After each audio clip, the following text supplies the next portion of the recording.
Zimbabwe's parliament is set to start the impeachment process against President Robert Mugabe. What is lying ahead in this tumultuous transition in that country? And China proposes a three-phase solution to address the Rohingya refugee issue that has been accepted by both Myanmar and Bangladesh. What is China's proposal all about? Welcome to The Point. Live from Beijing, I'm Li Xin.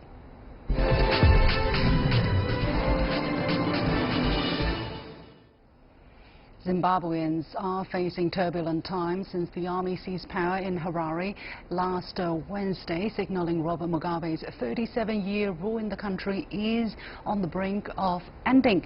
Just last week, Zimbabwe has seen street demonstrations, including the country's influential war veterans, demanding his immediate resignation. However, Mugabe unexpectedly defied calls to quit during a national address on Sunday and ignored a Monday deadline set by the ruling party ZANU-PF to step down. Now the party has summoned its MPs to discuss his impeachment, and the process is set to begin in just hours from now. Although the process is to get underway, in the eyes of many Zimbabweans, the Mugabe era seems to have already ended.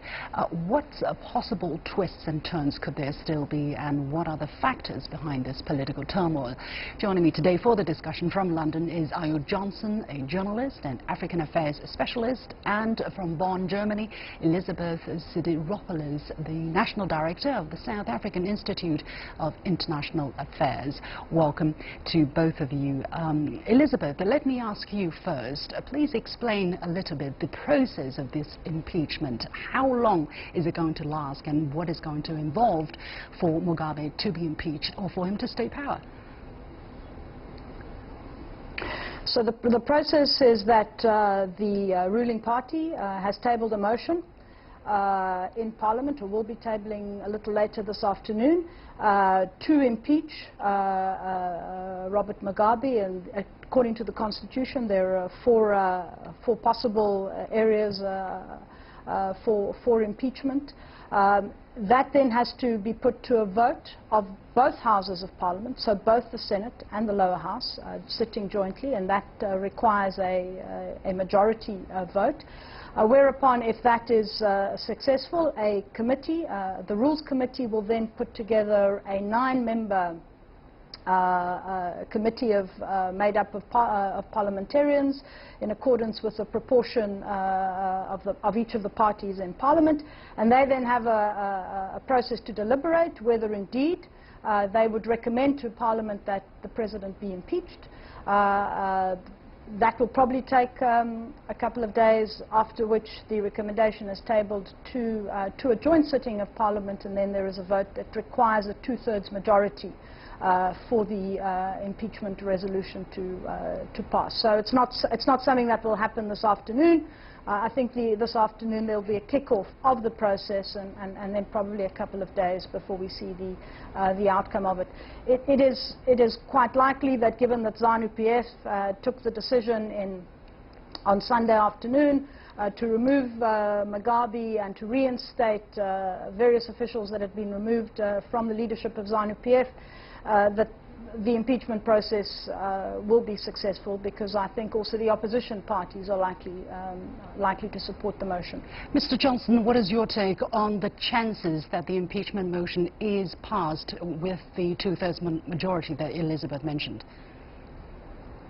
Well, I think it's highly possible, because not only would the ruling party have to vote, but ZANU-PF will be expecting MDC supporters as well to vote with them. So the possibility of those numbers reaching the levels that you just mentioned, 2/3, is more likely than it was previously.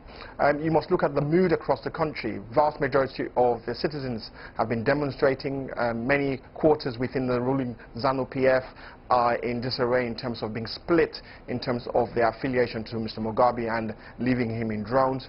And combined with the fact that locally many people are asking him to go, so I would expect that to pass pretty quickly. The problem is not passing. The problem is the legal wrangling that would ensue, which would take months. and I mean months, to come to a fruition in terms of a decision in the court. So I think Mr. Mugabe would hold on. He would lap on the opportunity that he's getting with the worldwide attention which he's getting right now, and I would expect him to stay in power up until the moment that he's either physically removed or there's a legal mandate that forces him to do so. Elizabeth, what do you think of the kind of reasons that Mugabe could produce for staying on to power? I mean, he has been in power for so long, and a lot of people are saying this is way too long, but he did not mention a word about resignation and has insisted that he's going to fight till the end. What are his reasons for doing that, Elizabeth? Well, it's always difficult, I think, for the rational person looking at the process that has unfolded, not only over the last few weeks, but indeed over the last several years. It's very difficult to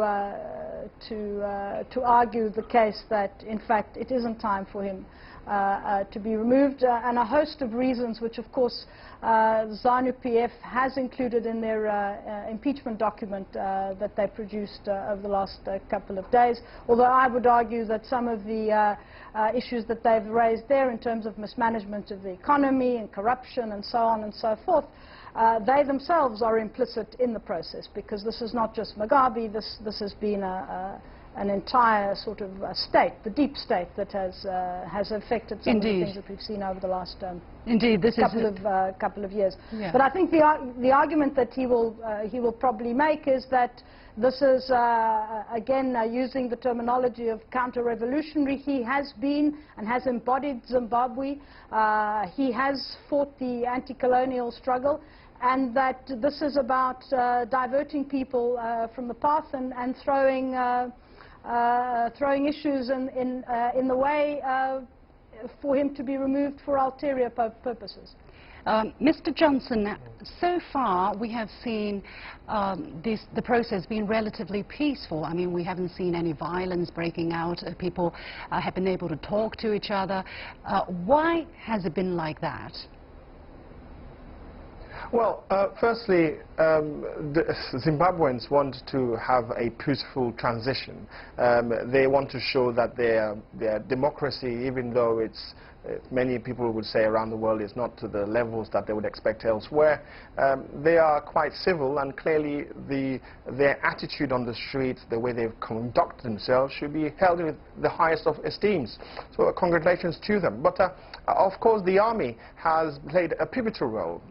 Their so-called soft coup, or their retraction on that element of a coup, which would have been shied upon across Africa, including the African Union and SADC, would have had to come down very heavily on them. Their actions thereafter, in terms of how they've embraced the public, the way they've tried to allow people to protest and vent their frustration easily without suppressing that, has helped Zimbabwe to show the world that it can do things peacefully. So I think it's a good call. It also shows some of the pictures that we've seen with Mugabe sitting around the table with some of his generals.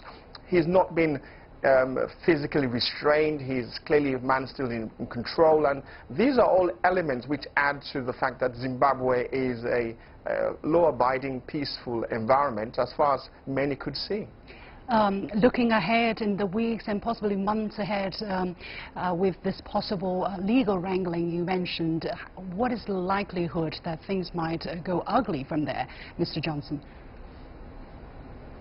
Well, yes, as things become difficult, as the options on the table become rather obscure, I would expect that depending on whether the military, as they've shown already, to be supporting Mr. Mugabe to an extent, the vast majority of the ZANU-PF elder statesmen are really supporting Mugabe. It's the youth side of the party that sort of has this element against Mr. Mugabe. I think it's possible. It's possible as we move forward, as things change, as the dynamics on the ground become difficult, as Mr. Mugabe's options are limited, as the army is put in a position which it hasn't been in before, having to face and make decisions which will go against Mr. Mugabe. Who knows? The police, the special forces, the military may decide to take a more aggressive tone. But for now, the military and the police are on the side of the people, on the side of the vast majority of those who are calling for Mugabe to go. Elizabeth, now South Africa's President Jacob Zuma and Angola's Lourenço are set to travel to Zimbabwe on Wednesday to meet all stakeholders. What are the roles they're trying to play there? Is there any possibility for outside mediation to help resolve the crisis? I think that's definitely on the cards, and we saw the two South African ministers travel to Harare a few days ago in the immediate aftermath of the soft coup, or the democrat coup, as the Twitter sphere is referring to it. Clearly, from a South African and a SADC perspective, Zimbabwe is a very important player in the region. It has a great deal of gravitas and reputation as a leader of the frontline states before South Africa entered the scene. And South Africa particularly will be very interested in ensuring that the process that unfolds remains stable, that there is no bloodshed, that there is a constitutional process that is adhered to. And I think that's one of the interesting points about the developments over the last 5 days, that the army has actually sought to ensure that it goes through a constitutional process of removing the president. So ZANU-PF met on Sunday, and they did that properly, and now they are going through Parliament for a proper impeachment of him. And so the emphasis is on that. The question is the extent to which either South Africa or Angola have the requisite leverage, and I think there is a great deal of questioning of that, given South Africa's long-standing processes of engagement prior to the latest situation from early 2000s under as a SADC mediator, leading up to the elections in 2008, and then finally stepping down after the elections were held in 2013. It's really a question about the extent to which we can call the shots or we can force processes. I think we can, though, help to sort of mediate and work together with both parties to ensure that there is the process unfolds in a stable and constitutional manner. Thank you very much. We have to leave it there. Elizabeth Sidiropoulos, the National Director of the South African Institute of International Affairs, and Ayu Johnson, a journalist and African Affairs specialist, joining us from London. And here is my point. Now, whether and how power will be handed over to the future leader remains to be seen. For a former colony that toiled through self-determination, conflicts, sanctions and economic crises, long-term political stability has not come easily. Whatever the outcome, that should be cherished, and a peaceful resolution is the most desirable and, for now, likely option. China has long been a friend of the Zimbabwean people, and China has expressed the hope for the conflict to be resolved peacefully, while pledging the policy of friendship will not be affected. You're watching The Point with me, Li Xin. We'll take a short break, and I'll be back right after this.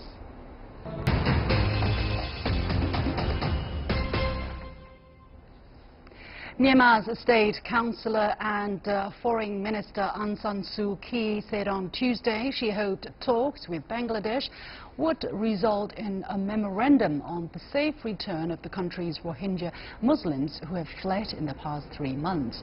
These talks follow the 13th Asia-Europe Foreign Ministers meeting, or ASEM, in Myanmar's capital, Nay Pyi Taw, earlier this week. Now, prior to the ASEM meeting, Chinese Foreign Minister Wang Yi visited Bangladesh and Myanmar from November the 18th to the 19th, where he introduced China's proposal to address the issue. It's a three-phase solution which involves measures to increase a connected development between China and Myanmar. What is special about this proposal, and why does China think it could solve the problem? What could be the implications for other regional countries such as India? Joining me today for the discussion are Associate Professor Song Qing-ren from the China Institute of Contemporary International Relations and Dr. M.D. Nalapat, UNESCO Peace Chair at Manipal University. Welcome, gentlemen, to the show. Before we start the discussion, now the spokesperson for China's Ministry of Foreign Affairs said this on the issue on Monday. Let's take a listen. The proposal has been accepted by Bangladesh leaders in Bangladesh. Yesterday, it was accepted by Myanmar's leaders in Myanmar. 我们希望这个建议能够有助于 We hope this suggestion can only help ease the current Rohingya issue, but also resolve this problem thoroughly from the root cause. 这个问题，那么也能够从根本上彻底的最终解决这一问题。 Professor Song, now, what are the unique key points in China's proposal that made it acceptable to both countries involved, Bangladesh and Myanmar? We know that in the past several months, the international society, some countries and some organizations mainly criticize Myanmar on the Rohingya crisis issue, and they give a lot of pressure to Myanmar. So I think that these hardline measures is not helpful for Myanmar to resolve this issue. So China's proposal is a constructive one. China's thinking is that resolve this issue through the development in the Rakhine state, because we know that... what are the key messages? What are the key steps? Because we know it's a three-phase proposal. What are the three phases, please? Yeah, to develop this region, I mean that to develop this region and to eliminate the root cause of the conflicts between the Rohingya Muslims and the Buddhist people. Because we know that in Rakhine state, one of the important reasons for the Buddhist and the Muslims conflicts is that this region is very poor. The two camps of people always struggle for the economic resources and job opportunities, educational resources, and also the social resources. So if this region is developed and it is become rich, and the well-being of this of the people in this region can be guaranteed. So this will decrease a lot of the reasons for the two camps people's conflicts. Well, one of the key points I understand is the building of a China-Myanmar economic corridor. Why is that important for solving the refugee crisis, Professor Song? No. The China-Myanmar economic corridor, the end of the corridor is in Kyaupyo, in Rakhine State. It's near, it's in the Rakhine State, because we know that the Rakhine State is the conflict area for the Buddhists and the Rohingya, the Muslims. So China will use its capital, its technology, its other resources to help Myanmar to develop this poor Rakhine State and to help the Rakhine State to become a prosperous region, and then to eliminate the root cause for the Muslim and the Buddhist, and to provide more and more social and economic resources to the local people, and to decrease the causes for their conflicts. Dr. Nalapat, we know that China originally proposed the idea of building an economic corridor involving 4 countries, namely Bangladesh, China, India and Myanmar. It seems that project or that idea has been stalled for a while. Now we're hearing about this China-Myanmar economic corridor. How does India look at this new idea, and what do you think is the rationale behind that? Well, of course, you know, development anywhere is welcome, and if a corridor can create development in Myanmar, it will also be to the benefit of the neighbors of Myanmar, namely India. But the point about the Rohingya crisis is that there is a section of the Rohingya who are actually trying to separate from Myanmar on the grounds of religion, and they are being assisted by players in the Middle East, players from Pakistan, from Bangladesh, and there, unfortunately, there has also been an armed struggle in which many people have died. It's not only Muslims that have died, many Buddhists have also been killed. A lot of violence has taken place. So the problem really is that a section of the Rohingya people are not happy to remain in Myanmar, which is a Buddhist majority country. They would like a separate country which is basically controlled by the Rohingya, and in other words, the Muslim community. Now, there are some armed groups among the Rohingya, and this is where India is extremely concerned, because several of the armed fighters have also been crossing over to India, and the fear is that it may lead to violence in India. So the main problem of Rohingya, frankly, is a section of the Rohingya do not want to remain in Myanmar. they want a separate state. What does the Indian government propose as a resolution of this crisis to address the problems that you mentioned? Well, the Indian government is very respectful of the government of Myanmar, and as you well know, Aung San Suu Kyi has had extensive contact with India since her childhood.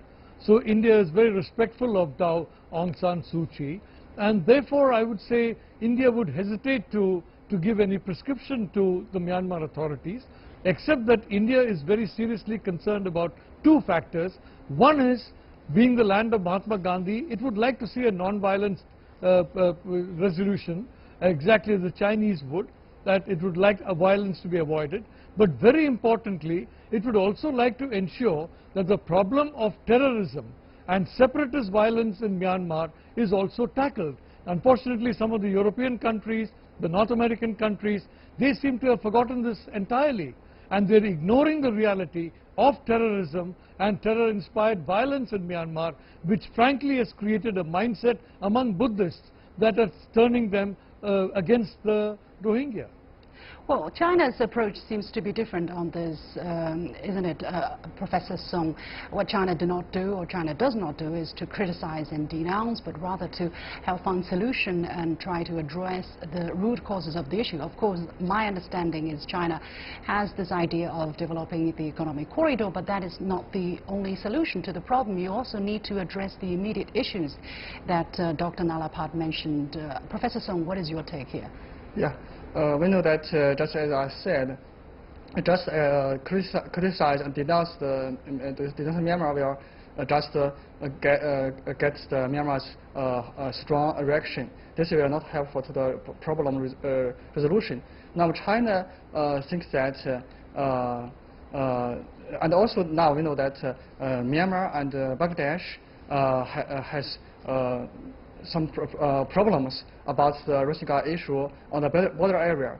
Sometimes their relations are not good, or sometimes they have quarrels. So China has good relations with both Myanmar and Bangladesh. So this time, China Foreign Minister Wang Yi has shuttle diplomacy in these countries, in the two countries, and he coordinated these two countries to agree to China's proposal to resolve this issue. And I think this mediation diplomacy will help Myanmar and Bangladesh to resolve this issue as soon as possible in the future. Sorry to interrupt. I'm just told that we are joined from Paris by Dr. Olivier Guillard, who is an Asian specialist at the French Institute for International and Strategic Affairs. Dr. Guillard, thank you very much for joining us. We don't have much time left, but I would really like to hear your opinion on the three-phase proposal China has made. What do you think is special about it, that it has been accepted by both Bangladesh and Myanmar, and what are the chances you think this proposal can make a difference? We don't know if that makes a difference, but still this is an initiative that is probably most welcome by almost each and every actor in this very complicated matter. And at least there is nothing special in this initiative. We talk about ceasefire, we talk about the need for the two countries to discuss together, then to propose something from the economic side and the socio-economic dimension. So it makes sense. There is nothing special or magic in this initiative, but still this is an initiative that is welcome.